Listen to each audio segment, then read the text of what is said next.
Hello student, आपका स्वागत है CWH ऑनलाइन एकेडमी में। जैसे कि लास्ट क्लास में हम लोग क्रेश कोर्स को देख रहे थे। लास्ट क्लास में हम लोगों ने डिस्कशन किया था सेकेंड चैप्टर जो हिस्ट्री का दूसरा चैप्टर है। ठीक है, इसमें हम लोगों ने MCQ मल्टीपल चॉइस क्वेश्चन और वेरी शॉर्ट क्वेश्चन उसको हम लोगों ने देखा था लास्ट के क्लास में। आज उसके बाद का क्लास को हम लोग कंटिन्यू करेंगे। इसमें हम लोगों ने जो जो भी इंपॉर्टेंट क्वेश्चन जो एग्जाम में पूछा जा चुका है उसको रिवीजन कर हम लोग कर लिए थे। ठीक है, उसका रिवीजन हो चुका था। आज उसके आगे हम लोग देखेंगे।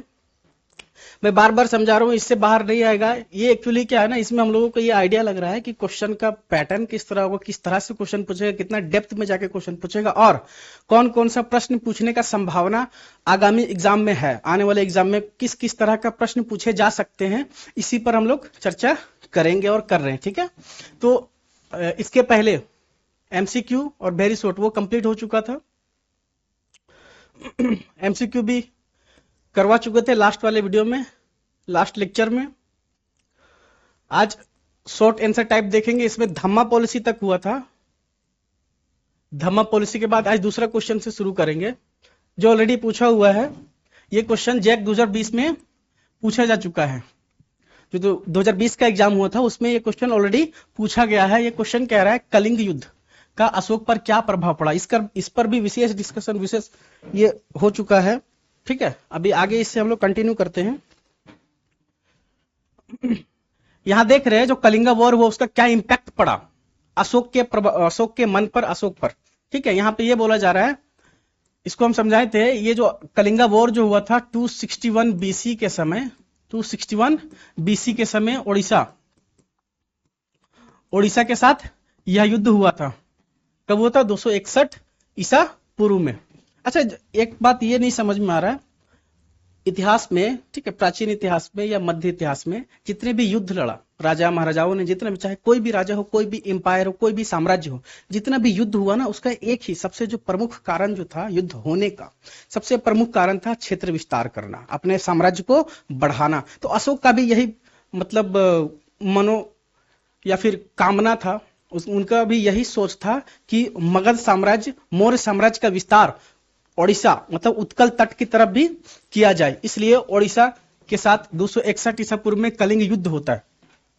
अब यहाँ पे ये बोल रहा है क्या प्रभाव पड़ा था। स्टार्टिंग में यहाँ फर्स्ट इंपैक्ट देखते हैं। अशोक कलिंग राज्य पर विजय प्राप्त करना चाहता था। उसने एक विशाल सेना लेकर दक्षिण की ओर प्रस्थान किया। किधर प्रस्थान किया? दक्षिण की ओर। अगर ऐसे ज्योग्राफिकली देखें तो मगध कहने का मतलब बिहार झारखंड के नीचे ओडिशा लोकेटेड है। अगर लोकेशन वाइज देखें तो वो साउथ में ही है, दक्षिण की तरफ ही वह राज्य है। कौन सा राज्य? ओडिशा।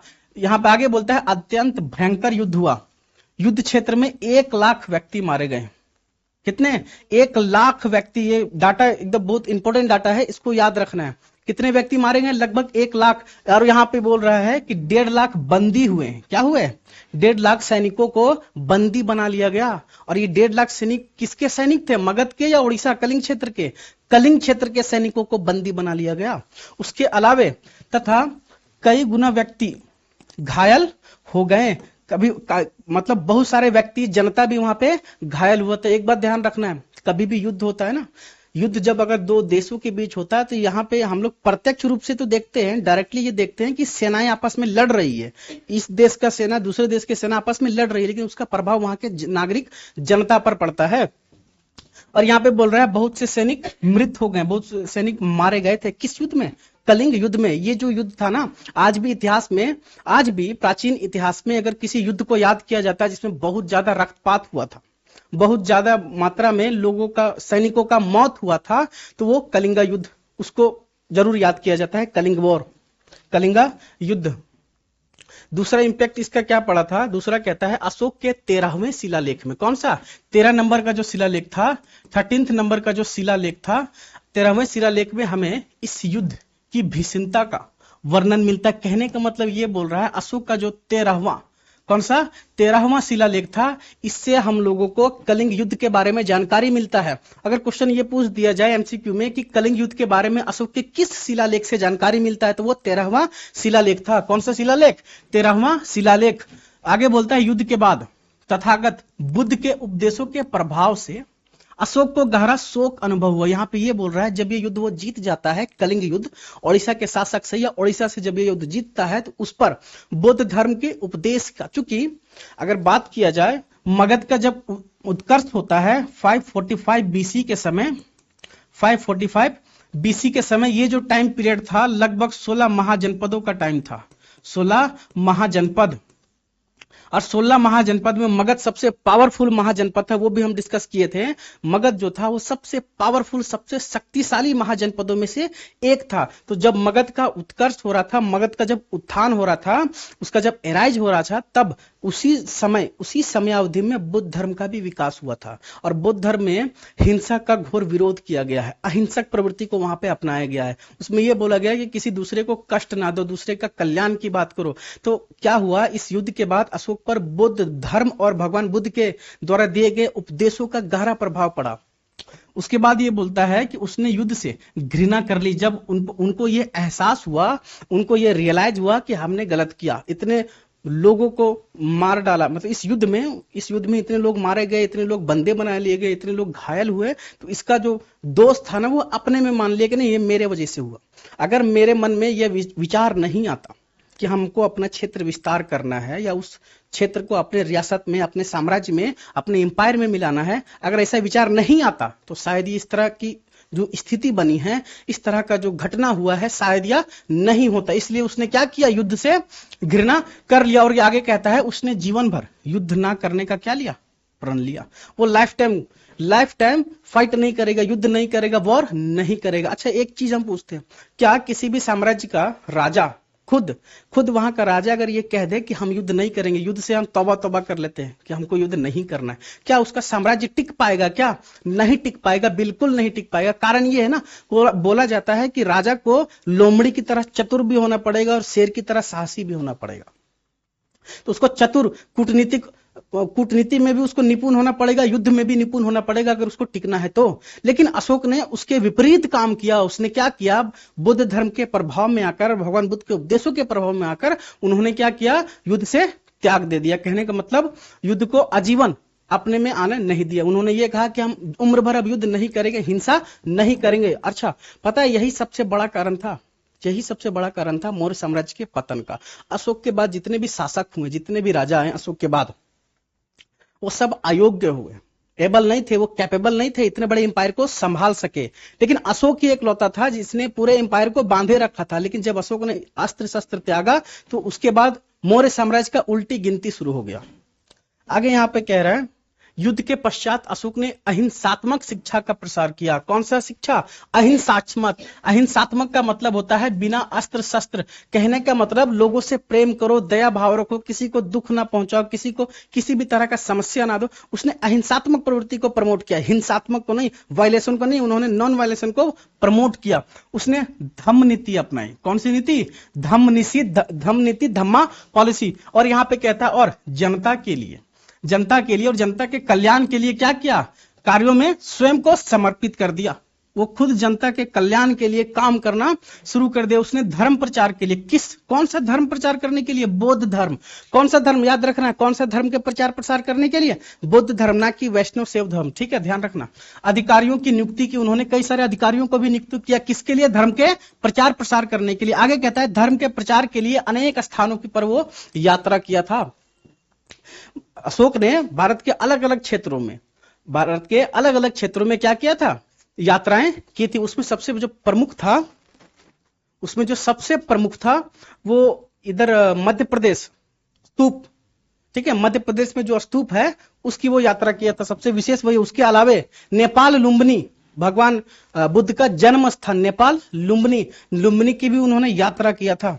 इस युद्ध के बाद जब उन्होंने धम्मा पॉलिसी को अपनाया था, धम्म की नीति को अपनाया था। आगे कहता है कलिंग युद्ध ने अशोक के जीवन को पूरी तरह से बदल दिया। वह हिंसक शासक से शांति प्रिय, कौन सा? शांति प्रिय और मानवतावादी राजा बन गया। मानवतावादी का अर्थ होता है मानव की गरिमा को समझने वाला, मानव के दुख सुखों को समझने वाला। अरे वो तो राजा है ना, वो तो राजा है, जनता उसके अधीन है। अगर वो चाहे तो कुछ भी अपने जनता के साथ कर सकती है, बुरा सलूक भी कर सकता, अच्छा सलूक भी कर सकता। ऐसा नहीं कि उसकी जनता उसका विद्रोह करेगा और वो सफल हो जाएगा। इतना बड़ा राजा, चक्रवर्ती सम्राट था वो, महान सम्राट था अशोक। तो जनता चाह के भी उसका विरोध नहीं कर सकते थे, लेकिन फिर भी अशोक ने, एक कहने का अर्थ यह हो रहा है कि प्रतिकूल उसके साथ रवैया नहीं अपनाया, अपने जनता के लिए काफी सहानुभूति, सिंपैथी रखा उन्होंने। किस धर्म के प्रभाव में आने के बाद? ये सभी हुआ है बौद्ध धर्म के कारण, ये संभव हो पाया है बौद्ध धर्म के कारण। ठीक है, तो ये जो क्वेश्चन हम लोगों ने देखा, इसमें 3-4 फैक्टर्स देखे हम लोगों ने।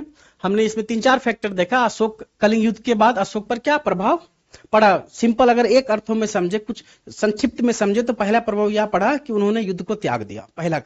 पहला क्या किया? युद्ध को त्याग दिया, आजीवन युद्ध न करने का शपथ लिया। उसके अलावा उन्होंने जनता के कल्याण के लिए खुद कार्य किया और उसके अलावा शिलालेखों से, स्तंभ लेखों से जनता को उपदेश देना शुरू किया। बौद्ध धर्म के प्रचार प्रसार में भी उन्होंने भाग लिया, उसको प्रमोट किया। उसके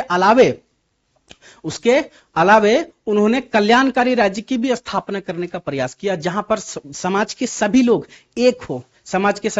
एक हो और लोगों से यह आह्वान भी किया कि वे बौद्ध धर्म को अपनाएं। बौद्ध धर्म को अपना के उनका जो सिद्धांत है, भगवान बुद्ध का जो उपदेश था, भगवान बुद्ध का जो सिद्धांत था, उसको भी अपनाने का बात करते हैं। तो ये एक्चुअली इतना प्रभाव पड़ता है किस युद्ध के बाद? अशोक पर, कलिंग युद्ध के बाद। कलिंग युद्ध कब हुआ? 261 ईसा पूर्व, ये याद रखोगे। ठीक है, अब ये कंप्लीट हो जाता है। नेक्स्ट क्वेश्चन कौन सा दिख रहा है?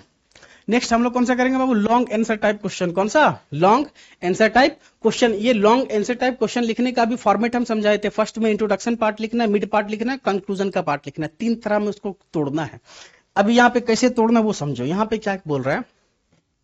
यहाँ पे ये बोल रहा है, क्वेश्चन यहाँ पे है कि मौर्य साम्राज्य के पतन का क्या कारण था। मतलब यहाँ पे बोल रहा है डिक्लाइन का क्या रीजन था। यहाँ पे बोल रहा है what were the reason for the decline of the Mauryan empire.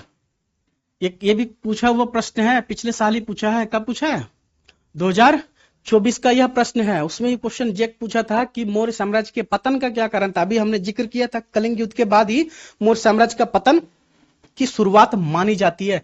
अब यहाँ पे अगर क्वेश्चन को देखें हम लोग, अगर क्वेश्चन का डिमांड को समझे, क्वेश्चन का एक्चुअल डिमांड क्या है, यह बोलता है यहाँ पे एक्चुअल में 2 क्वेश्चन है। फर्स्ट यहाँ पे है कि मौर्य साम्राज्य के पतन का क्या कारण है, पहला क्वेश्चन। इसमें कैसे डिफाइन करना है? पहले इंट्रोडक्शन का पार्ट में मौर्य साम्राज्य के बारे में लिखना है। किसके बारे में लिखना है? मौर्य साम्राज्य के बारे में लिखना है। इसमें ऐसे शुरुआत ऐसे करना है, परिचय ऐसे देना है कि मौर्य साम्राज्य प्राचीन भारतीय इतिहास का सबसे महत्वपूर्ण और सबसे समृद्धशाली साम्राज्य था। ठीक है, जिसकी स्थापना चंद्रगुप्त मौर्य ने लगभग 322 ईसा पूर्व में चाणक्य की सहायता से किया था। नंद वंश के अंतिम शासक धनानंद को समाप्त करके। ये 3-4 लाइन 5 लाइन तो हो गया मौर्य साम्राज्य के बारे में। फिर उसी में एक 1-2 लाइन बढ़ा देंगे कि इस साम्राज्य के सबसे महानतम शासकों में से एक अशोक को माना जाता है। सबसे महान शासक उन्हीं को माना जाता है। उनके समयावधि में, उन्हीं के टाइम पीरियड में ये काम किए गए थे जनता के कल्याण के लिए। बस ये इंट्रोडक्शन का पार्ट हो गया। अब मिड पार्ट, जब मिड पार्ट आएगा तो उसमें लिखना है पतन का क्या कारण था भैया, पतन कैसे हो गया इसका, डिक्लाइशन कैसे हुआ, तो वो मिड पार्ट हुआ। किस किस कारण से? कलिंग युद्ध के बाद धम्म पॉलिसी वो अपनाता है, धम्म की नीति अपनाता है, पहला कारण। दूसरा कारण युद्ध न करने का शपथ लिया, ये दूसरा कारण। एक पॉइंट वाइज देके हम लोग कारण लिख सकते हैं। इस तरह से क्वेश्चन डील करना है, इस तरह से एकदम फॉर्मेट वाइज, एकदम फॉरवर्ड में क्वेश्चन डील करना है। ऐसा नहीं कि एकदम थ्योरी लिख के भर दो, नहीं। कोशिश करना है एग्जाम में पॉइंट वाइज लिखा करो, पॉइंट वाइज। उससे क्या होता है, एग्जामिनर जो होता है उसको पढ़ने में भी सहूलियत होता है। उससे ये पता चल जाता है कि एक्चुअल जो स्टूडेंट या जो बच्चा क्वेश्चन लिखा है, क्वेश्चन का आंसर दिया है, तो उसके अंदर वो इंफॉर्मेशन है, नॉलेज है, जानकारी है, या बस ऐसे ही कॉपी भर दिया। पॉइंट वाइज करके लिखोगे तो उसको सहूलियत होता है कॉपी चेक करने में। अगर सिर्फ थ्योरी भर दोगे, एकदम एक पन्ना 1.5 पन्ना, एकदम कोई रैकरिंग नहीं, कहीं पर स्पेस नहीं, कहीं पर पैराग्राफ चेंज नहीं, तो उससे वो समझ जाता है कि इसके अंदर ये आंसर तो लिखा है, कितना सही आंसर लिखो, वो समझ लिया कि ये कुछ भी भर के आ गया है। तो लेकिन उसको अगर सजा के लिखोगे, फॉर्मेट में लिखोगे, कोशिश करना मैप बनाने का। हम बार बार बोलते हैं बिना मैप का मत बनाना। अब बोलोगे सर इसमें कौन सा मैप बना देंगे, क्वेश्चन यहाँ पे पूछा है कि पतन का क्या कारण था, इसमें कौन सा मैप बना देंगे। इसमें सिंपल से इंडिया का मैप बनाना, इंडिया के मैप में बिहार को थोड़ा सा दर्शा देना, नीचे कलिंग युद्ध को या फिर उड़ीसा के राज्य को दर्शा देना, वहां पे लिख देना कलिंगा वॉर 261 BC। बस इतना ही लिखना और कुछ नहीं करना। इतना छोटा सा तो मैप बन जाएगा, 2 स्टेट को वहीं पे दिखलाना है। इससे एग्जामिनर जो होगा वो समझ जाएगा कि बच्चे के अंदर काफी बेहतर जानकारी है। मैपिंग से ही नंबर, अगर 5 नंबर का है तो 1 नंबर कंफर्म हो गया मैप से। कब विषय में, चाहे वो हिस्ट्री हो, पॉलिटी हो, ज्योग्राफी हो, कोई भी ह्यूमैनिटी या आर्ट्स का सब्जेक्ट हो, सब में मैप बनाने का प्रयास करना। ज्योग्राफी में तो चाहिए ही भैया, अगर ज्योग्राफी में मैप नहीं बनाओगे, ज्योग्राफी में अगर मैप नहीं बनाओगे तो उसमें नंबर कटेगा, कंफर्म कटेगा, क्योंकि भूगोल बिना मैप का पॉसिबल ही नहीं है। और मैप अच्छा से प्रेजेंटेशन दोगे तो बढ़िया नंबर आने का संभावना है। तो यहाँ पे ये बोल रहा है, देखो ध्यान से समझना, अशोक के देहांत के बाद मौर्य साम्राज्य का पतन प्रारंभ हुआ। यहाँ पे ये बोल रहा है अशोक की मृत्यु के बाद उसका शासन लगभग 232 ईसा पूर्व में क्या हो जाता है, समाप्त हो जाता है। इसके पश्चात कमजोर शासक गद्दी पर बैठे, बताए थे ना, अशोक का जब मृत्यु हो जाता है ना, अशोक के मृत्यु के बाद जितने भी शासक हुए, उसके बाद जितने भी राजा आया मौर्य साम्राज्य में, वो सब अयोग्य थे, अनकैपेबल थे, वो सक्षम नहीं थे पूरे साम्राज्य को लेके चला सके या चल सके। आगे बोलता है जिन्होंने इतने विशाल साम्राज्य को संभालने की योग्यता नहीं दिखाई दी, उनमें इतना जो बड़ा मौर्य साम्राज्य था उसको संभालने का, वो होता है ना कि एक इंसान को देखने से अंदाजा लग जाता है कि उसके अंदर वो क्षमता है, वो इसको रूल कर सकता है, लेकिन देखने से भी नहीं लगता था कि वे लोग इतने बड़े मौर्य साम्राज्य को चला सके, क्योंकि वो अयोग्य थे। आगे बोलता है दिन प्रतिदिन मौर्य साम्राज्य की शक्ति घटती गई। क्या होते गई, शक्ति घटते गई। अंत में मौर्य साम्राज्य का पूर्ण पतन हो जाता है। आगे यहाँ पे बोलता है, अब यहाँ पे वो इंट्रोडक्शन का पार्ट था, यहाँ पे मिड पार्ट में पहला फर्स्ट रीजन बता रहा है डिक्लारेशन का। फर्स्ट रीजन क्या है, कमजोर उत्तराधिकारी, वीक सक्सेसर, कमजोर उत्तराधिकारी, बताए ना, उत्तराधिकारी लोग क्या थे, कमजोर थे, अयोग्य थे। तो यहाँ पे बोल रहा है अशोक के बाद उसके उत्तराधिकारी की योग्यता अशोक जैसी नहीं थी, उन्होंने इतनी विशाल साम्राज्य को एक सूत्र में बांधकर रखने की शक्ति नहीं दिखाई। किसकी बात कर रहे हैं, अशोक के बाद उदयन था, बृहदत्त, जितने भी शासक आया सभी के अंदर यह क्षमता नहीं था कि वो मौर्य साम्राज्य को एक साथ लेके चल सके। दूसरा कारण क्या कहता है, दूसरा रीजन क्या कहता है, अशोक की धार्मिक नीति, अशोकास रिलीजियस पॉलिसी, अशोक का जो धार्मिक नीति अपनाया था। कौन सा धार्मिक नीति, कौन सा, बौद्ध, कौन सा, बौद्ध धर्म, बौद्ध धर्म की नीति, बौद्ध धर्म की नीति। तो दूसरा कारण है उसके पतन का, अशोक का धार्मिक नीति को अपनाना। और धार्मिक नीति में कौन सा, धम्मा पॉलिसी, बार बार हम जिक्र कर रहे हैं, धम्मा पॉलिसी, धम्म की नीति, धर्म के अनुसार शासन करो। अशोक के युद्ध नीति छोड़कर बौद्ध धर्म को अपनाया। पहला अशोक ने क्या किया था, कलिंग युद्ध के बाद उसका जो युद्ध का पॉलिसी था, कहने का मतलब वॉर पॉलिसी जो था, युद्ध की नीति जो था, उसको उसने क्या किया, त्याग दिया। क्यों त्यागा, क्योंकि कलिंग युद्ध में इतना ज्यादा रक्तपात हुआ जिससे उसका हृदय परिवर्तन हो गया। उस दिन के बाद ऐसा कहा जाता है कि उसने तलवार को म्यान में हमेशा के लिए रख दिया, फिर म्यान से कभी तलवार नहीं निकाला युद्ध करने के लिए। तो यहाँ पे बोल रहा अशोक ने युद्ध नीति को छोड़कर बौद्ध धर्म को अपनाया। किसको अपनाया, बौद्ध रिलीजन को, बुद्धिज्म को अपनाया। और धम्म नीति, धम्मा पॉलिसी का प्रचार प्रसार किया। सैनिक शक्तियों के उपयोग की अवहेलना करने से साम्राज्य की सेना क्षमता कमजोर हो गई। यहाँ पे ध्यान से समझना, ये जो लाइन लिखा है ना, बहुत इंपॉर्टेंट लाइन है। इसको ये क्या कह रहा है, इसमें ये कह रहा है कि सैन्य शक्ति, कहने का मतलब ये हो रहा है मिलिट्री का पावर क्या होता है, युद्ध लड़ना। सेना को क्या करने आता है, केवल एक काम आता है सेना को, केवल युद्ध करना। अपने देश, अपने मातृभूमि की रक्षा के लिए वो अपना आहुति, बलिदान, सर्वोच्च बलिदान देना उसको आता है। अब यहाँ पे कहानी उल्टा हो गया, अशोक ने उसको युद्ध ना करने को कहा। देखो ध्यान से समझो, घोड़ा चना खाता है, घोड़े को बोल देगा तुम चना नहीं खाओगे या फिर घास नहीं खाओगे, वो मायूस हो जाएगा, होगा ना।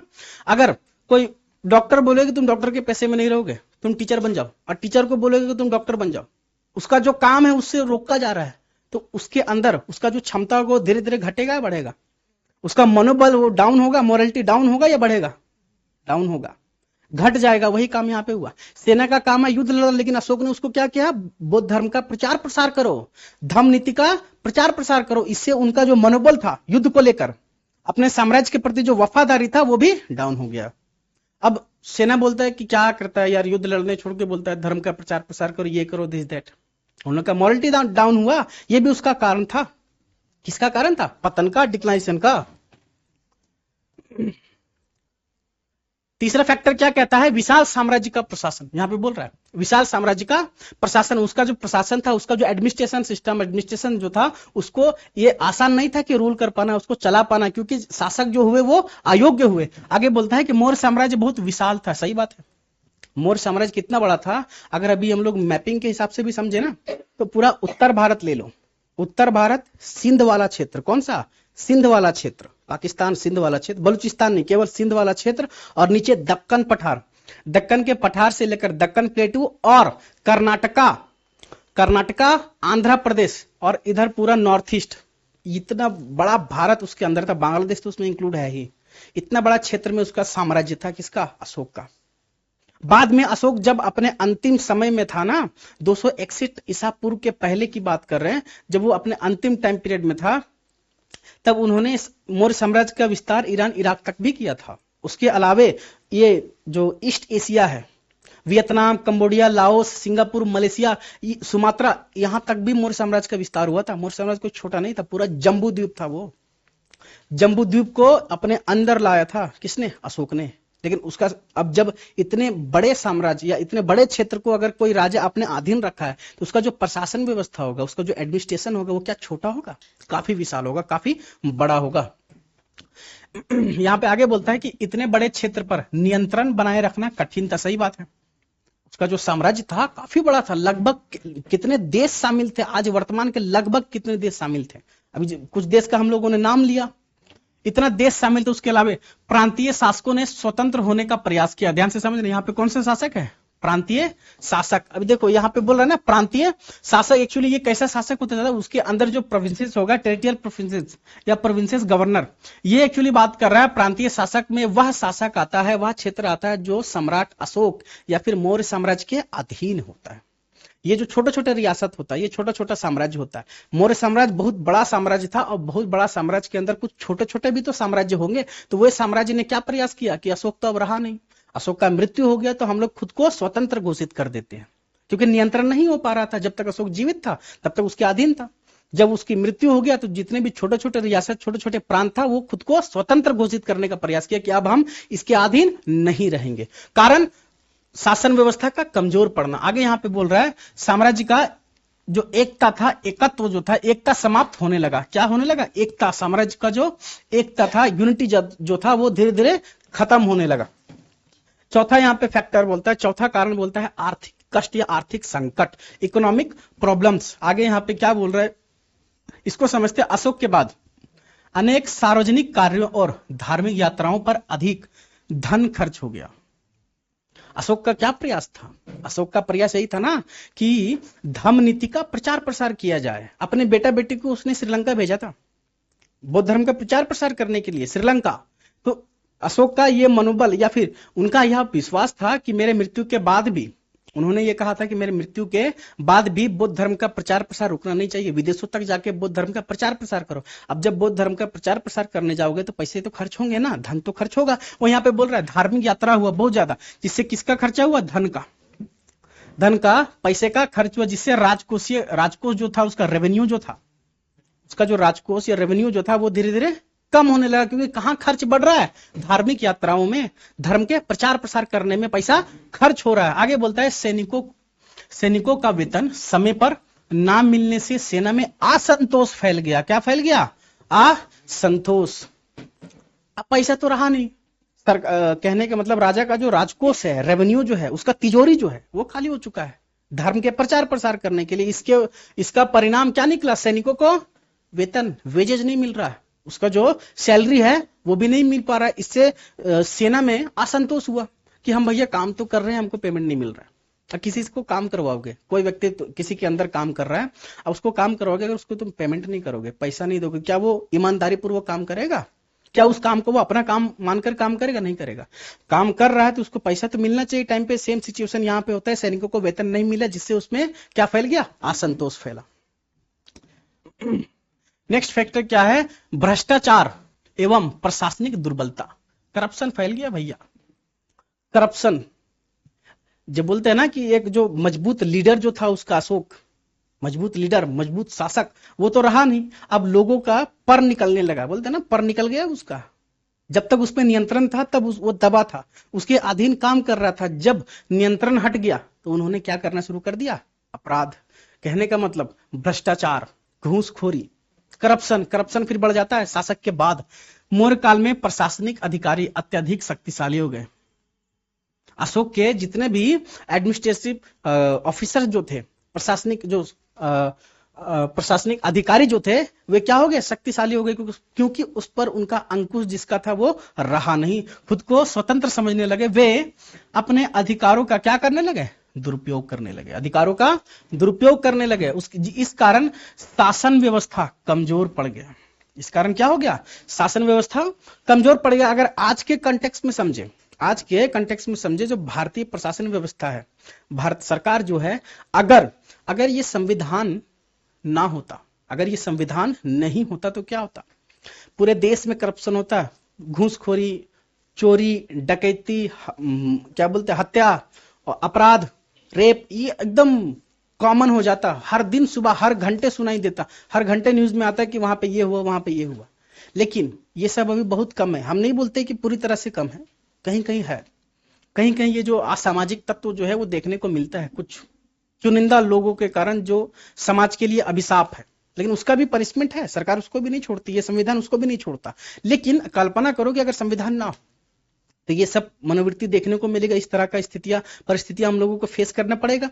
वही कहानी यहाँ पे होता है, वही कहानी यहाँ पे होता है, जब उसका प्रशासन ही भ्रष्ट हो गया, जब उसका प्रशासन ही भ्रष्ट हो गया, जब उनके जो ऑफिसर जो थे, अधिकारी जो थे, वे अपने शक्तियों का क्या करने लगे, दुरुपयोग करने लगे। इसका भी प्रभाव उसके शासन व्यवस्था पर पड़ा कि उनका जो शासन व्यवस्था था वो भी क्या हो गया, कमजोर पड़ गया, वीक हो गया। छठा कारण बोलता है ग्रीक आक्रमण। कौन सा बोलता है, ग्रीक आक्रमण। ये ग्रीक कहने का मतलब ग्रीस की बात कर रहा है, यूरोप की बात कर रहा है, यूरोप रोम, यूरोप रोम। यहां पे बोल रहा है बाहरी आक्रमण, बाहर से आक्रमण हुआ है। सभी इतिहासकार ऐसा कहते हैं कि मौर्य साम्राज्य के पतन का कारणों में ये भी एक रिस्पॉन्सिबल रीजन है कि जब अशोक का मृत्यु हुआ तो उसके अगल बगल के जो साम्राज्य थे उन्होंने इस साम्राज्य पे आक्रमण कर दिया। वो यहाँ पे बोल रहा है ग्रीक आक्रमण। अशोक की मृत्यु के बाद उत्तर पश्चिम भारत पर यूनानियों ने आक्रमण कर लिया। किसने किया, यूनानियों ने किया। यूनानी यूरोप वासी को ही यूनानी बोला जाता है। किसको, यूरोप वासियों को। आज यूरोप जिसको बोलते हैं उसी को कभी पुराने समय में, प्राचीन काल में यूनान या यूनानी कहा जाता था। आगे बोलता है कि जिससे साम्राज्य की सीमाएं क्या हो गई, कमजोर हो गई। जब बाहरी आक्रमण होगा, बाहरी आक्रमणकारियों को यह पता है कि अशोक का तो मृत्यु हो चुका, अशोक अभी है नहीं, और उसके बाद जितने भी शासक आए वो अयोग्य, कमजोर हुए, वो वीक है, तो वो उसके अंदर ये क्षमता नहीं कि वो हमको रोक सके। यही यहाँ पे इतिहासकार ऐसा तर्क देते हैं कि ग्रीक आक्रमण या बाहरी आक्रमण भी मौर्य साम्राज्य के पतन का एक्चुअल कारण भी माना जाता है। अब सबसे लास्ट पार्ट आता है, कौन सा पार्ट, लास्ट पार्ट, कंक्लूजन का, निष्कर्ष का।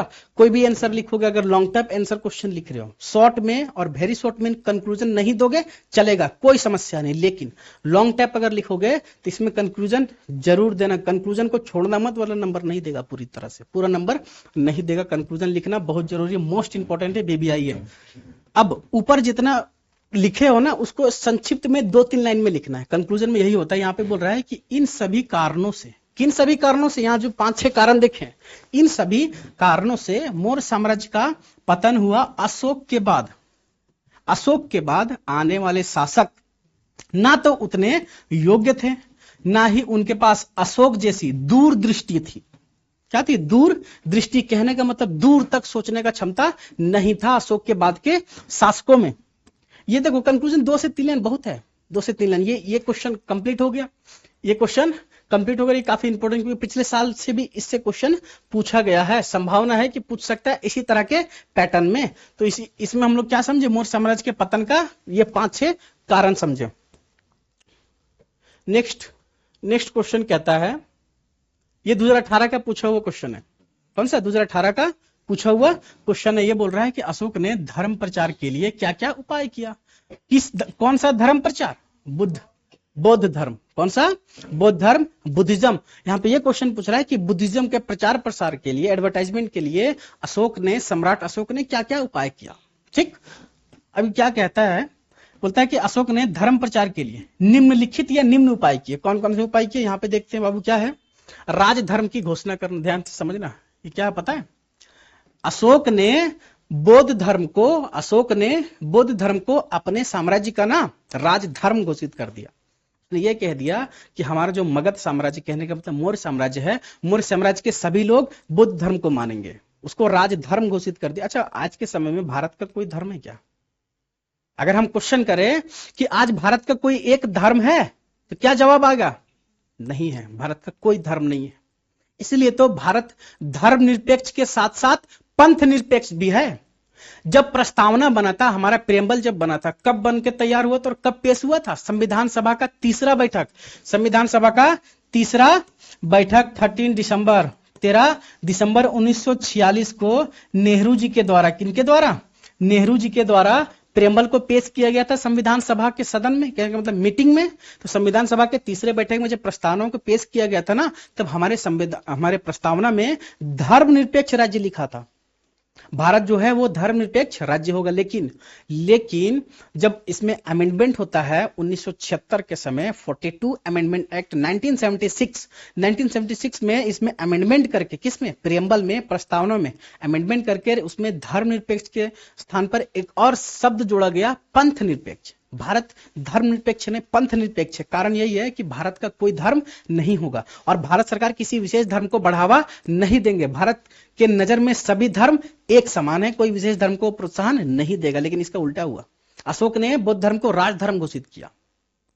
लेकिन वर्तमान में भारत का कोई राजधर्म नहीं है, भारत का कोई धर्म नहीं, वो सभी धर्मों से समान सहानुभूति रखता है, समान कहने का मतलब व्यवहार रखता है। भारत के लिए सभी धर्म एक समान है, किसी एक धर्म के साथ वो ज्यादा, कहने का मतलब करीबी या फिर ज्यादा सहानुभूति नहीं रख सकता। ठीक है, ये आज का एग्जांपल देख के हम समझा रहे हैं। लेकिन अशोक ने क्या किया? इसका उल्टा, उसने बौद्ध धर्म को राजधर्म घोषित कर दिया। अशोक ने बौद्ध धर्म को राजधर्म घोषित किया और उसको क्या दिया? संरक्षण दिया।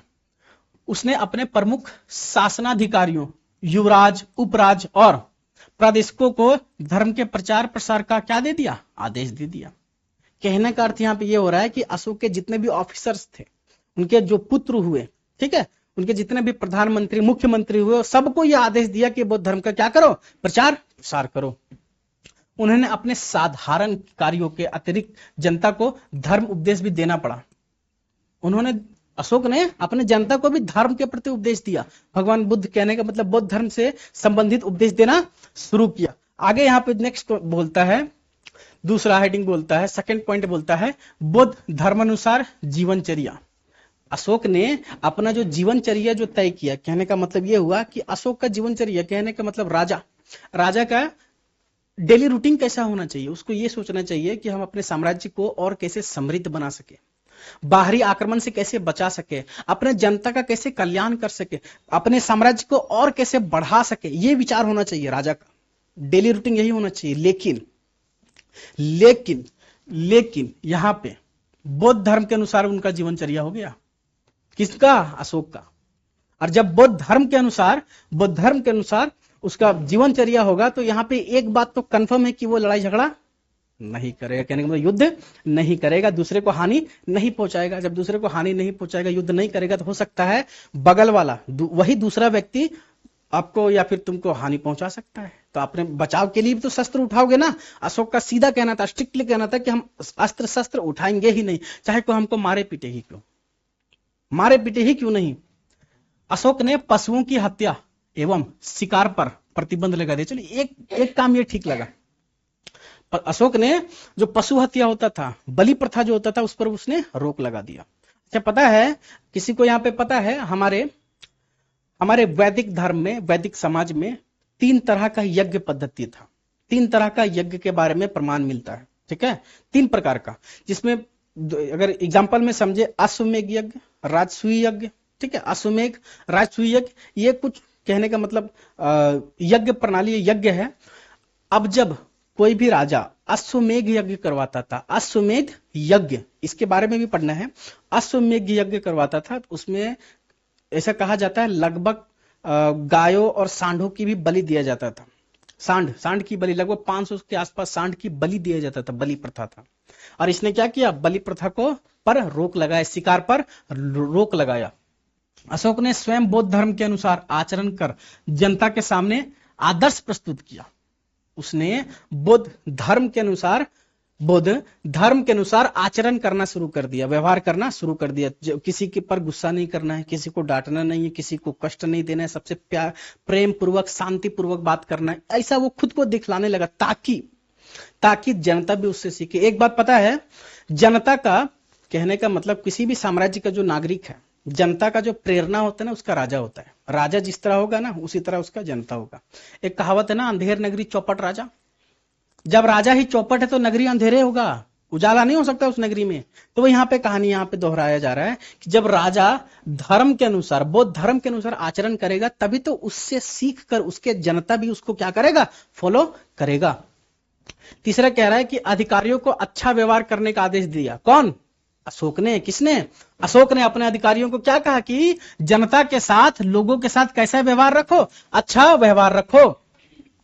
अशोक ने जनता से सेवा से व्यवहार किया, ठीक है, जैसे कि एक पिता अपने पुत्र पुत्री से करता है। अच्छा, यहाँ पे ये भी कहा गया है, उनका जो 13वां शिलालेख था जिसमें कलिंग के बारे में प्रमाण मिला है, उसी शिलालेख में एक चीज और लिखा था।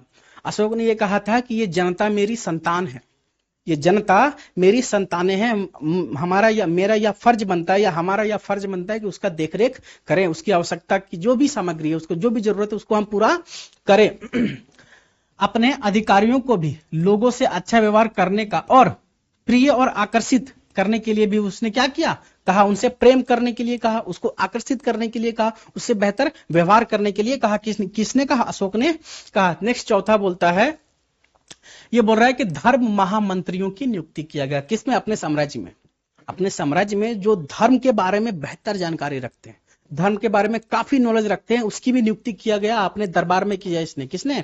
अशोका ने। उसके बोलता है कि अशोक ने धर्म के प्रचार प्रसार के लिए धर्म महामंत्रियों की नियुक्ति की। उनको क्या किया? अपॉइंट किया अपने एम्पायर में। पांचवा बोलता है धर्म यात्रा का आयोजन। हम बताए ना, उन्होंने धर्म यात्राएं भी की, जिसमें सबसे प्रमुख था नेपाल लुम्बिनी, उनका जन्म स्थान। किनका जन्म स्थान? भगवान बुद्ध का। कलिंग युद्ध के स्थान पर अशोक ने धर्म यात्रा का आयोजन किया। वह मतलब जगह जगह जाकर लोगों को धर्म की शिक्षा देते थे। कौन देते थे? अशोक। उन्होंने धर्म के संदेश का प्रचार पट्टों पर अंकित करवाकर, अभी समझ में आ रही है? पट्टा समझ में आ रहा है? देखो, पट्टा क्या होता है? एक सिलेट टाइप होता है। क्या होता है? एक सिलेट टाइप एक पट्टा होता है। और ये पट्टा हो सकता है पत्थर का, हो सकता है तांबे का, हो सकता है। कागज तो होगा नहीं ना उस जमाने में। उस जमाने में पेपर मिलेगा क्या आज की तरह? कॉपी कलम नहीं, वो नहीं था उस समय। उस जमाने में छोटे छोटे पत्थरों में छोटे छोटे स्टोन, वही रॉक, बड़े बड़े चट्टान रॉक हो गया, छोटे छोटे पत्थर स्टोन हो गया, या फिर ताम्र पत्र, तांबा का पात्र या तांबा का एक तरह का पट्टी होता था, उसमें भी लिखवाया जाता था। उसके अलावा केले का पत्ता। कौन सा? केले का पत्ता। तो पट्टों पर अंकित करवाकर तथा शिलालेखों के माध्यम से करवाया था। उन्होंने संदेश दिया था। किनको? जहां जहां वो धर्म के प्रचार प्रसार के लिए जाते थे, वहां के लोगों को। आगे बोलता है उन्होंने राज्य में सर्वत्र बौद्ध धर्म का पालन अनुशासित किया। दया एवं सत्य के दर्शन और नीति के माध्यम से धर्म का प्रचार किया। उन्होंने लोगों के अंदर सत्य और दया की नीति को अपनाने का बात किया। अब आता है कंक्लूजन, निष्कर्ष। यहाँ पे जो ऊपर देखे इसी का निष्कर्ष लिखना है। निष्कर्ष में देखो खुद से क्या कह रहा है, बोल रहा है अशोक ने अपने शासन काल में धर्म के प्रचार प्रसार के लिए अनेक उपाय किए। उन्होंने, यही तो क्वेश्चन था। क्वेश्चन क्या था? क्वेश्चन ये पूछा था कि अशोक ने धर्म के प्रचार प्रसार के लिए कौन कौन से उपाय किए। तो कंक्लूजन जब लिखोगे तो ऐसे लिखोगे ना कि उपरोक्त कथनों के अनुसार यह स्पष्ट कहा जा सकता है कि सम्राट अशोक ने अपने जीवन काल में धर्म या बौद्ध धर्म के प्रचार प्रसार के लिए अनेक काम किए। उन्होंने अहिंसा, सत्य, दया और सदाचार को अपने राज्य की क्या किया? आधारशिला माना, बेसिक स्ट्रक्चर माना इन सबों को। अपने व्यक्तिगत जीवन में भी उन्होंने धर्म का पालन किया और जनता को नैतिक जीवन जीने की क्या दिया? प्रेरणा दिया।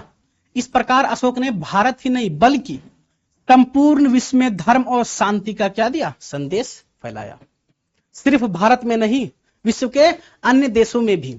विश्व के अन्य देशों, अच्छा अब आज श्रीलंका में भी बुद्धिस्ट को मानते हैं। श्रीलंका, वहां पे बुद्ध धर्म को लोग फॉलो करते थे। तो वो बुद्ध धर्म को वहां पर फैलाने का काम किनका था?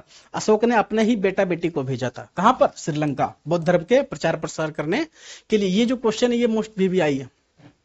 ये क्वेश्चन है ना, मोस्ट VVI है। यहाँ पे क्वेश्चन क्या कह रहा है कि प्राचीन भारतीय इतिहास के अध्ययन में विभिन्न स्रोतों का वर्णन कीजिए। यहाँ पे बोल रहा है, ये डिस्क्राइब करने बोल रहा है कि हम लोगों को प्राचीन भारतीय इतिहास के बारे में जानकारी का कौन कौन सा स्रोत है। तो हम पहले ही समझाए थे 3 स्रोत होता है इतिहास को जानने का। कौन सा? 3 स्रोत। पहला पुरातात्विक, आर्कियोलॉजी जिसको बोलते हैं, पुरातात्विक स्रोत, साहित्यिक स्रोत, और तीसरा विदेशी यात्रियों का विवरण। 3 कारण है जिससे, 3 फैक्टर है जिससे हम लोग इतिहास के बारे में जान सकते हैं। तो पहला यहाँ पे है, यहाँ पे लिखा है ना तीन, कितने तरीकों से, 3 भागों में 3 तरीकों से विभाजित कर सकते हैं। किसको? सोर्सेस को, स्रोतों को। पहला स्रोत कौन सा है? साहित्यिक स्रोत। ये क्वेश्चन यही पूछ रहा है कि प्राचीन भारतीय इतिहास को जानने का कौन कौन सा स्रोत है, तो 3 स्रोत है। पहला साहित्यिक स्रोत, लिटरेरी सोर्सेस या लिटरेचर। यहां पे बोल रहा है कि साहित्यिक स्रोत को भी 2 भागों में बांटा जाता है। अब देखो इसका भी डिवीजन हुआ। ये जो साहित्यिक स्रोत जो है इसको भी 2 पार्ट में भागा जाता है। पहला धार्मिक साहित्य और दूसरा लौकिक या धर्मेतर, मतलब religious, non religious. Religious resources या सोर्सेस, दूसरा नॉन रिलीजियस सोर्सेस। साहित्यिक स्रोत भी 2 प्रकार का है, धार्मिक और गैर धार्मिक या अधार्मिक। अभी इसमें इसको सबसे पहले हम लोग समझते हैं धार्मिक साहित्य को। किसको देख रहे हैं? धार्मिक साहित्य को। देखो इसको ध्यान से समझना, ये जो धार्मिक साहित्य है ना, धार्मिक साहित्य, साहित्य अगर कहीं पर भी आ रहा है, लिटरेसी कहीं पर भी आ रहा है, ठीक है, अगर साहित्य आ रहा है तो इसमें एक बात हमेशा दिमाग में रखना है, साहित्य कहने का मतलब ये जो है ये लिखित होगा। क्या होगा? लिखित होगा, ये रिटेन फॉर्म में होगा। और किसमें? बाकायदा। एक कहने का मतलब एक बेहतर प्रणाली में इसको लिखा गया होगा ताकि लोग इसको पढ़ सके। पुरातात्विक साक्ष्य को नहीं पढ़ा जा सकता। कुछ ही पुरातात्विक साक्ष्य है जिसको पढ़ सकते हैं, लेकिन साहित्यिक साक्ष्य को पढ़ा जा सकता है। धार्मिक साहित्य मुख्य 4 वर्गों में, इसको भी 4 वर्ग में मतलब बांटा जाता है। पहला ब्राह्मण साहित्य, बौद्ध साहित्य, जैन साहित्य, महाकाव्य, इपेक्स। महाकाव्य में कौन कौन आ जाएगा? महाकाव्य में महाभारत, रामायण, महाभारत और रामायण, महाभारत और रामायण ये महाकाव्य है। सनातन में 2 ही महाकाव्य है, रामायण और महाभारत। इसमें श्रीमद् भागवत गीता नहीं आता, वो उपदेश है। जो भागवत गीता को बोलेगा सर गीता, तो गीता क्या है? वो उपदेश है, ये महाकाव्य है। ठीक है, इसमें नाट्य, इसको नाटकों के द्वारा बतलाया गया है। ठीक है, महाभारत को, तभी तो इससे रिलेटेड कितना सीरियल्स बना भारत में, नाटक में था, शीर्षक में था, तभी तो बन पाया। ठीक है, उपदेश से कैसे बनेगा? उससे तो पॉसिबल नहीं है ना। कोई एक व्यक्ति ही खड़ा होकर सारा उपदेश दिया गीता का ज्ञान, अब उसको कैसे दर्शाया जा सकता है? अगर वो नाटक में होता तभी ना दर्शा सकते हैं। इसलिए महाकाव्य 2 है। फिर जैन धर्म, जैन साहित्य, बौद्ध साहित्य और ब्राह्मण साहित्य। ब्राह्मण साहित्य कहने का मतलब ब्राह्मणों के द्वारा जो लिखा गया स्रोत हो, लिखा गया साक्ष्य, रिलीजियस लिटरेचर। इसको भी 4 भागों में बांटा गया। पहला कौन सा है? ब्राह्मण साहित्य। ब्राह्मण साहित्य के अंतर्गत 4 वेद आ जाएगा। वेदों को किसने लिखा? राजाओं ने, ब्राह्मणों ने, आर्यों ने। तो वेद ब्राह्मण साहित्य के अंतर्गत आ रहा है। कौन सा वेद? ऋग्वेद, सामवेद, अथर्ववेद, यजुर्वेद। 4 वेद है सनातन में, 4 वेद है, ऋग्वेद, सामवेद, अथर्ववेद और यजुर्वेद। यहां पे लिखा है ऋग्वेद, सामवेद, यजुर्वेद और अथर्ववेद। सबसे पुराना वेद ऋग्वेद, सबसे बाद का वेद अथर्ववेद। ये भी ध्यान रखना है। अगर एमसीक्यू में पूछ दे कि इनमें से कौन सा वेद सबसे प्राचीन है, सबसे पहले किसको लिखा गया था, या सबसे पहले कौन अस्तित्व में आया, तो वो ऋग्वेद था। अगर क्वेश्चन पूछ दे कि सबसे बाद में कौन सा आया, तो वो था अथर्ववेद। कौन सा? अथर्ववेद। उसके अलावा ब्राह्मण ग्रंथ, कौन सा? ब्राह्मण ग्रंथ, ऐतरणी ब्राह्मण, कौस्तिकी, शतपथ ब्राह्मण, तांडय, ऐतरेय, आरण्यक। अब बोलेगे सर ये क्या लिखे हैं, ये सब क्या है? कौस्तिक, शतपथ, तांडय, ऐतरेय, आरण्यक, ये क्या है? ध्यान से समझना, इसको एकदम ध्यान से सुनोगे। ये क्या है अभी हम समझा रहे हैं। ये एक्चुअली ये क्या है पता है? ये जो वेद, ये जो 4 वेद है ना, ये 4 वेद है।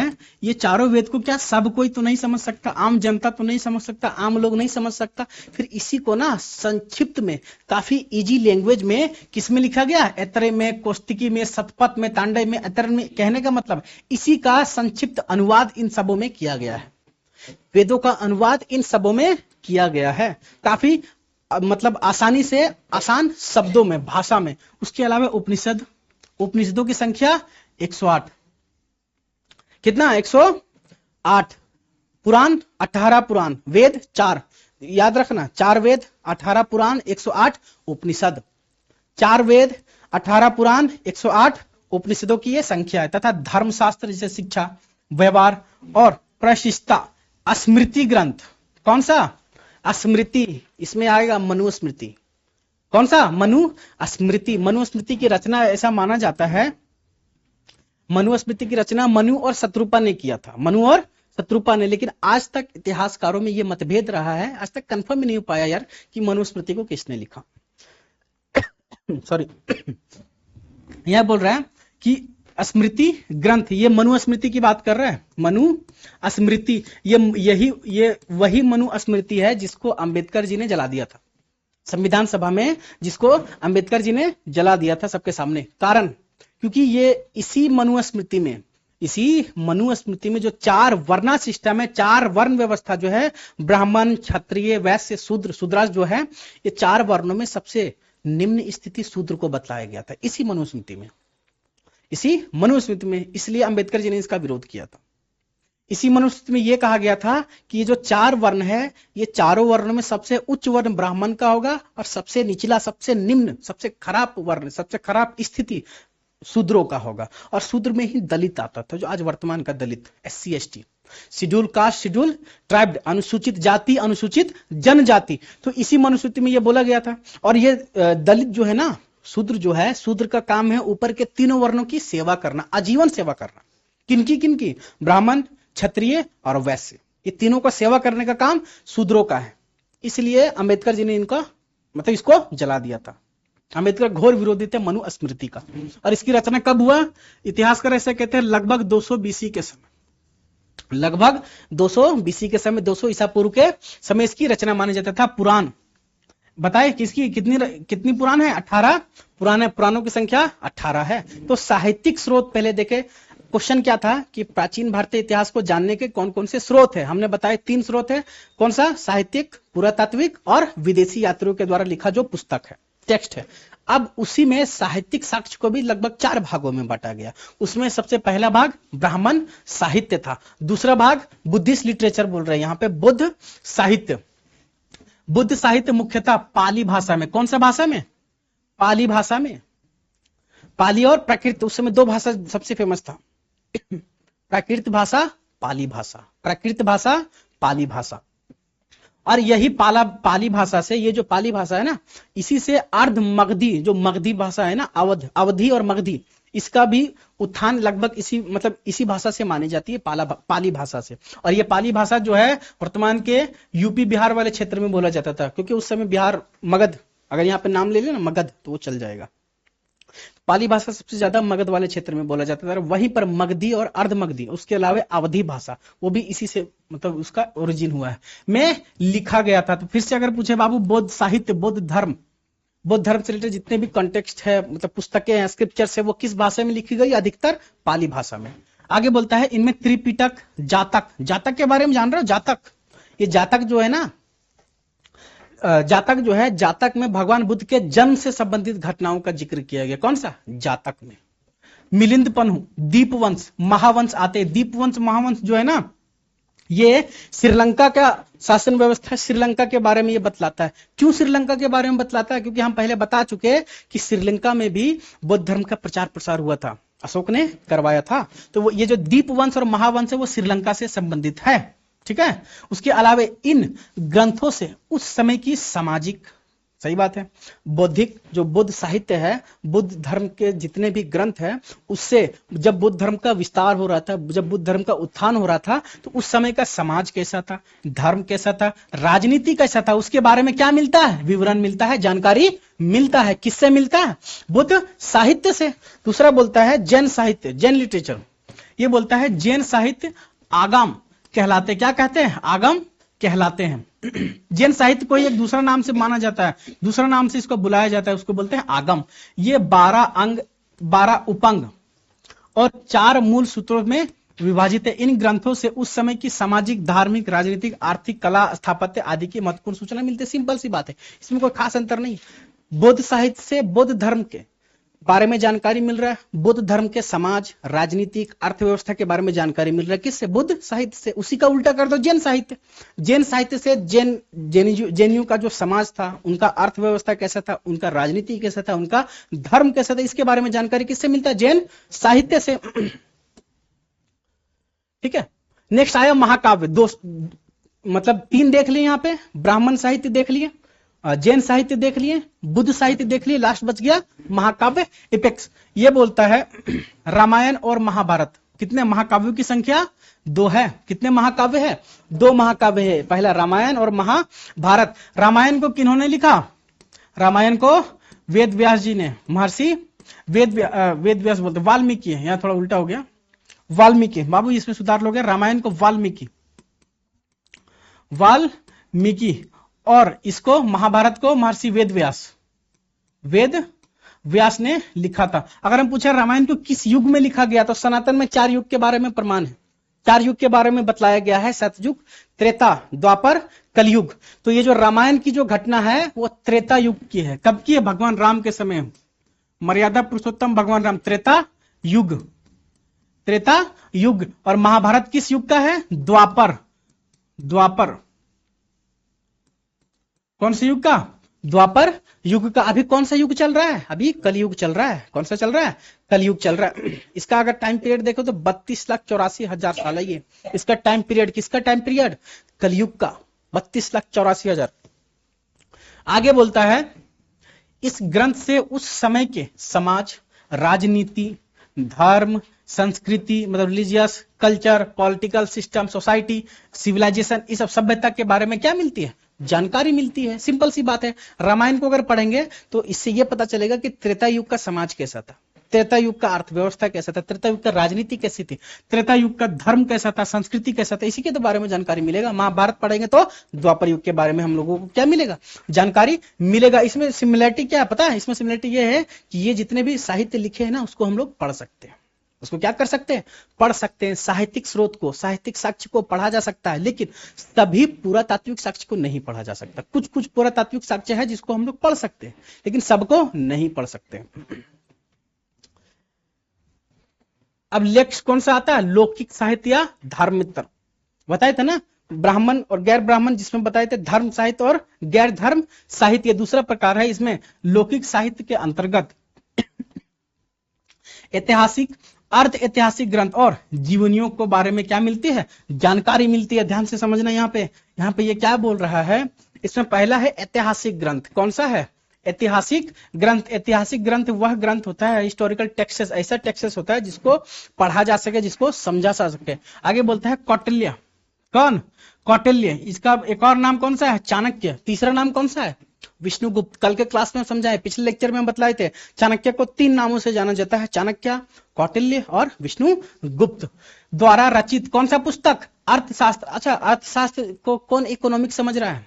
वो कौन कौन महानुभव है जो अर्थशास्त्र को इकोनॉमिक समझ रहे हो? उनका जो अर्थशास्त्र है ना, वो उसको इकोनॉमिक्स नहीं समझना। इसको जस्टिस से रिलेट करो, न्याय से संबंधित। तो इसको न्याय से कोरिलेट करो, जस्टिस से। ये चाणक्य का जो अर्थशास्त्र है ना, इसमें किसके बारे में बताया गया है? विदेश संबंध के बारे में, फॉरेन रिलेशन के बारे में, फॉरेन पॉलिसी के बारे में, सोशल जस्टिस के बारे में, economic justice, political justice, religious justice, ये सब के बारे में। तो चाणक्य का अर्थशास्त्र को न्याय से जोड़कर देखो, न्याय से संबंधित है वो शासन व्यवस्था, एडमिनिस्ट्रेशन रिलेशन या एडमिनिस्ट्रेशन सिस्टम से रिलेटेड है, फॉरेन रिलेशन से रिलेटेड है, ये इकोनॉमिक्स से रिलेटेड नहीं है, अर्थशास्त्र से संबंधित ये नहीं है। बस यहाँ पे नाम है अर्थशास्त्र। ठीक है, ये वो हाल हो गया खोदा पहाड़ निकली चुहिया। जो समझ रहे हो वो है नहीं। ये अर्थशास्त्र जरूर समझ रहे, इकोनॉमिक्स वो इकोनॉमिक्स है नहीं। एक्चुअली इसका जुड़ाव पूरी तरह से राजनीतिक व्यवस्था से है, प्रशासन व्यवस्था से है। ठीक, मौर्यकालीन राजनीतिक इतिहास की जानकारी का एक क्या है? एक सर्वश्रेष्ठ ग्रंथ है। बोले ना, इसको किससे कनेक्ट करोगे? पॉलिटिक्स से, राजनीति से, प्रशासन से इसको जोड़ोगे। चाणक्य द्वारा लिखित जो पुस्तक है अर्थशास्त्र, वो मौर्यकालीन जो राजनीतिक व्यवस्था था, मौर्य काल का पॉलिटिक्स कैसा था, प्रशासन कैसा था, उसके बारे में ये जानकारी देता है। कौन देता है? चाणक्य का अर्थशास्त्र। इस प्रकार कवि अश्वघोष का बुद्ध चरित्र उस समय की राजनीति एवं धर्म पर महत्वपूर्ण प्रकाश डालता है। उसी के समय अश्वघोष ने भी बुद्ध चरित्र को लिखा था। कौन सा? बुद्ध चरित्र को लिखा था। वो भी उस समय का समाज राजनीति के बारे में जानकारी देता है। दूसरा आ गया, नेक्स्ट है अर्ध ऐतिहासिक ग्रंथ। इसमें मुद्रा राक्षस। कौन सा? मुद्रा राक्षस आता है। इसको विशाख दत्त के द्वारा लिखा गया। कौन, किसके द्वारा? विशाख दत्त के द्वारा मुद्रा राक्षस की रचना किया गया। मुद्रा राक्षस चाणक्य की कूटनीति तथा नंद वंश की समाप्ति एवं मौर्य वंश की स्थापना पर प्रकाश डालता है। अब बोलोगे सर ये जो मुद्रा राक्षस है, जिसको किसने लिखा? विशाख दत्त ने लिखा। किसने लिखा? विशाख दत्त ने जो मुद्रा राक्षस को लिखा, ये किस पर प्रकाश डालता है? ये किसके बारे में जानकारी देता है? तो ये जानकारी देता है कि कैसे कैसे 322 ईसा पूर्व में 322 बीसी में चंद्रगुप्त मौर्य ने नंद वंश के अंतिम शासक धनानंद को कैसे उसने परास्त किया, कैसे चाणक्य के सहयोग से उन्होंने मौर्य वंश का स्थापना किया, इसके बारे में पूरी जानकारी कौन दे रहा है? मुद्रा राक्षस। मुद्रा राक्षस क्या है? ये भी एक पुस्तक है, एक कहने का मतलब एक ग्रंथ है जिसको अश्वघोष के द्वारा लिखा गया, अश्वघोष बोलते हैं, विशाख दत्त के द्वारा लिखा गया है। तो ये एक्चुअली इसी चीज के बारे में जानकारी देता है कि मौर्य वंश का स्थापना कैसे हुआ और नंद वंश का समाप्त वो क्यों हुआ, किस तरह हुआ। नेक्स्ट है अष्टाध्यायी, इसके बारे में भी लास्ट क्लास में डिस्कस हुआ था। अष्टाध्यायी इसको पाणिनि के द्वारा लिखा गया था, हम बताए थे, इसके बारे में लास्ट क्लास में जिक्र हुआ है। अष्टाध्यायी को किसने लिखा? पाणिनि ने लिखा। इसका नाम अष्टाध्यायी क्यों पड़ा? क्योंकि ये 8 अध्यायों में विभक्त है। अष्टाध्यायी 8 अध्याय 8 लेसन में ये विभाजित है, इसको बांटा गया है। अब एक्चुअली ये जो अष्टाध्यायी है ना, अष्टाध्याय है, ये भी मौर्यकालीन राजनीति पर प्रभाव डालता है। कौन सा? मौर्यकाल, मौर्यन इंपायर, मौर्यन डायनेस्टी के बारे में जानकारी का भी एक स्रोत है। कौन? अष्टाध्यायी, जिसको किसके द्वारा लिखा गया? पाणिनि के द्वारा लिखा जाता है। अच्छा, पाणिनि से रिलेटेड कुछ और हम जानकारी दिए थे। ये पाणिनि जो था, पाणिनि, आर्यभट्ट, चाणक्य, ये सभी जो थे ये सभी तक्षशिला विश्वविद्यालय से पढ़े हुए थे और लगभग चाणक्य के ही समकालीन थे।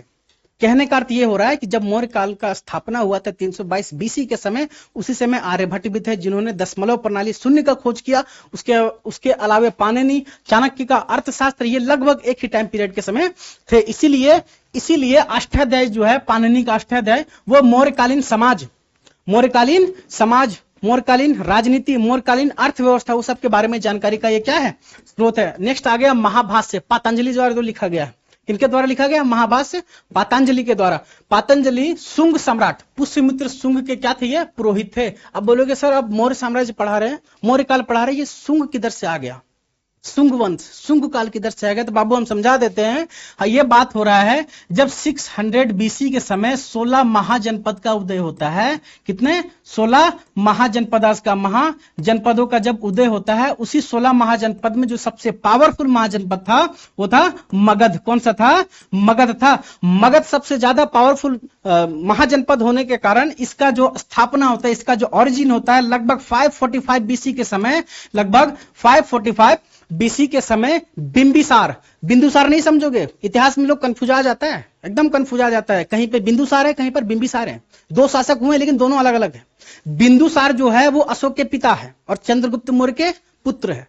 कौन? बिंदुसार, दा है वहां पे। लेकिन मगध साम्राज्य का जो स्थापना करवाते हैं ना 545 बीसी के समय, उनका नाम था बिंबिसार और उसी का पुत्र बाद में होता है अजात शत्रु, कालाशोक, बाकी उसी के राजवंश।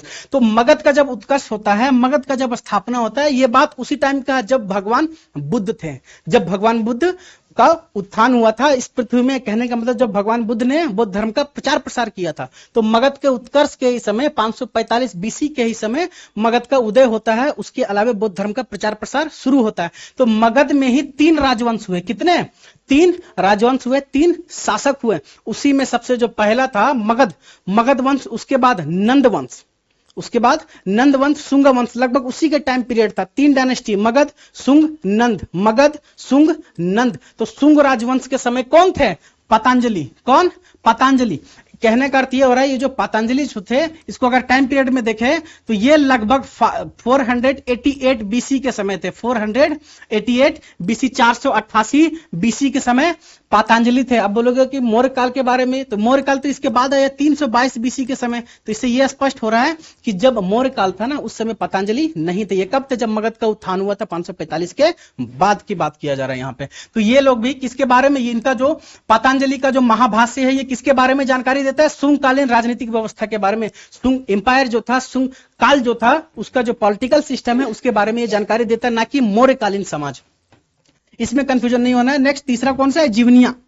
कौन सी? जीवनी। कहने का अर्थ, पहले के टाइम की अगर बात करें, प्राचीन काल में जितने भी राजा हुए, जितने भी बड़े बड़े राजा, चक्रवर्ती, सम्राट, महाराजा, धीराज, जो टाइटल रखते थे, महान सम्राट, वे लोग अपने दरबार में एक राज कवि रखते थे। किसको रखते थे? राज कवि, जो उनके प्रशंसा में लिखे। किनके प्रशंसा में? राजा के प्रशंसा में लिखे। उसी तरह जीवनियों के बारे में, ये जो जीवनी जो राजा के नाम पर लिखा गया, राजा के लिए लिखा गया, उसमें भी उस समाज के बारे में, उस राजनीतिक व्यवस्था के बारे में, उनका पॉलिटिकल सिस्टम, गवर्नेंस सिस्टम, वो सब के बारे में भी जानकारी मिलता है। उसमें अश्वघोष कृत का बुद्ध चरित्र, अभी इसके बारे में जिक्र हुआ। अश्वघोष के द्वारा कौन सा लिखा गया? बुद्ध चरित्र। गौतम बुद्ध के जीवन पर क्या करता है? ये प्रकाश डालता है। अब बोलोगे सर जातक भी तो बताएं, हम जातक के बारे में बताएं। जातक ग्रंथ जो था वो भी भगवान बुद्ध के जीवन के बारे में बतलाता है, लेकिन ये जरूरी नहीं है ना कि केवल एक ही हो सकता है, उसके अलावा भी तो हो सकता है। उसके अलावा अश्वघोष का जो बुद्ध चरित्र है, नाम से यहां पे पता चल रहा है बुद्ध चरित्र, भगवान बुद्ध के चरित्र, उनके जीवन, गौतम बुद्ध के जीवन के बारे में ये क्या करता है? प्रकाश डालता है। उसके अलावा जातक कथा, जातक ग्रंथ। दूसरा है बाण भट्ट द्वारा, किसके द्वारा? बाण भट्ट द्वारा जो रचित हर्षवर्धन का जो टाइम पीरियड था, उसी में हर्ष चरित्र लिखा गया था। कौन? हर्ष चरित्र लिखा गया था। किसके द्वारा? बाण भट्ट के द्वारा। तो बाण भट्ट के द्वारा रचित जो हर्ष चरित्र है, वो सम्राट हर्षवर्धन के जीवन पर क्या डालता है? ये प्रकाश डालता है। कौन डालता है? बाण भट्ट के द्वारा लिखित पुस्तक हर्ष चरित्र। अभी देखो, इतना जो अभी हम लोग समझे, ये कौन सा था? साहित्यिक साक्ष्य था, साहित्यिक स्रोत था। सबसे लंबा और सबसे महत्वपूर्ण जिसको अगर कहीं माना जाए तो वह है साहित्यिक। देखो, अभी हम लोग सबसे पहले इसको समझे, साहित्यिक स्रोतों को समझे। साहित्यिक स्रोत भी 4 पार्ट में बटा था, ब्राह्मण, जैन, बुद्ध और लौकिक। उसके अलावा इसको भी फिर 2 पार्ट में बांटा गया, रिलीजियस, नॉन रिलीजियस, ये हम लोग डिफाइन कर लिए। तो इसमें जो 3 भाग था, प्राचीन भारतीय इतिहास को जानने का 3 स्रोत, 3 स्रोत में पहला स्रोत कौन सा था? साहित्यिक स्रोत। उसको हम लोगों ने देख लिया, जो सबसे विस्तार था, सबसे महत्वपूर्ण था। उसके अलावा बाकी जो 2 बचा, कौन 2 बचा? 2 ठो कौन सा बचा बाबू? पुरातात्विक और विदेशी यात्रियों के द्वारा लिखा जो पुस्तक या विवरण। तो 2 फर्स्ट हो गया। दूसरा कौन सा स्रोत है जिससे हम लोगों को प्राचीन इतिहास के बारे में जानकारी मिल सकता है? दूसरा कौन सा स्रोत है? पुरातात्विक स्रोत। तो पुरातात्विक स्रोत में ये बोल रहा है, प्राचीन भारतीय इतिहास की जानकारी के प्रमाणिक एवं विश्वसनीय स्रोत पुरातात्विक स्रोत माने जाते हैं। उसके अलावा पुरातात्विक स्रोत के तहत शिलालेख, कौन सा? शिलालेख। उसके अलावा अभिलेख, गुफालेख, मुद्राएं, स्मारक, मूर्तियां, चित्रकला आदि आते हैं। किसके अंतर्गत आते हैं? ये अगर हम पूछे एग्जांपल्स ऑफ आर्कियोलॉजिक सोर्सेस, तो उसमें कौन कौन आएगा? शिलालेख आ जाएगा, बड़े बड़े चट्टानों में जो लिखा गया, बड़े बड़े पत्थरों पे जो लिखवाया गया, गुफाओं में लिखा गया, गुफालेख। अच्छा, अगर हम पूछे कोई एक एग्जाम्पल दो, कोई एक उदाहरण दो जिससे गुफा में किसी साम्राज्य के बारे में या किसी चीज के बारे में जानकारी मिला, तो इसमें जनरली 3 तरह का गुफा है। कितना? भारत में 3 तरह का प्राचीन गुफा है। पहला एलोरा की गुफाएं, कौन सा? Ellora caves, Ajanta caves. उसके बाद भीमबेटका जो मध्य प्रदेश में है, ठीक है। और अजंता और एलोरा की जो गुफाएं हैं वो महाराष्ट्र, औरंगाबाद, ठीक है। लास्ट आता है विदेशी यात्रियों का विवरण। इसमें किसका विवरण होगा? विदेशी यात्रियों का। प्राचीन भारतीय इतिहास को जानने के धर्मनिरपेक्ष साहित्यिक स्रोत में विदेशी यात्री भी आते हैं जो भारत घूमने आए हैं। हम पहले समझाए थे, भारत हमेशा से विदेशी यात्रियों के लिए रुचि का विषय रहा है, भारत को विजिट करना, ठीक है। तो ये क्वेश्चन लगभग कंप्लीट है। आज के लेक्चर में हम लोगों ने दूसरा चैप्टर, हिस्ट्री का जो दूसरा चैप्टर है, उसका इंपॉर्टेंट क्वेश्चन डिस्कस कर चुका। अब नेक्स्ट क्लास में हम लोग 3rd चैप्टर को देखेंगे। अभी एक बात ये भी समझा देते हैं, इतना जो यहाँ पे क्वेश्चन है, ये अगर इतना भी हो जाना तो ये इनफ है, बहुत है इतना। इससे बाहर आएगा या नहीं कंफर्म लिख देते हैं हम। इससे बाहर आने का किसी भी तरह का संभावना नहीं है। आज के लिए हम लोग यहीं तक रखेंगे, फिर आपसे मिलेंगे नेक्स्ट वीडियो में। Thank you.